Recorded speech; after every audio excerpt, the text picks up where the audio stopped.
వీడు అడిగాడంట, నాన్న నాన్న అమ్మ ఎప్పుడు చంకలోనే ఎత్తుకుంటది, మరి నువ్వెందుకు భుజాల మీదకి ఎత్తుకుంటావు అని అడిగాడంట నాన్న.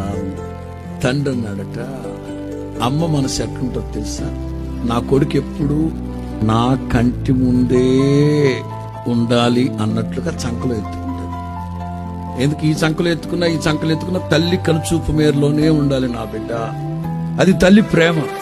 మరి మీరెందుకు నాన్న ఇక్కడికి ఎత్తుకున్నావంటే, తండ్రి మనసులో ఉన్న అభిమతం ఏంటో తెలుసా, ఏ కొడుకైనా సరే తండ్రిని తలెత్తి చూసేటట్టుగా చేయాలి నా కొడుకు, అంత ఎదగాలి నాయన.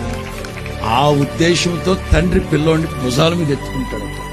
ఏ తండ్రి కూడా నా కొడుకు నా కాళ్ళ కింద ఉండాలి అనుకోడట. నా కొడుకు నా తలెత్తుకుని బ్రతికేటట్లుగా చేయాలి నా కొడుకని, అందుకని ఇట్లా ఎత్తుకొని చూస్తా ఉంటాడు.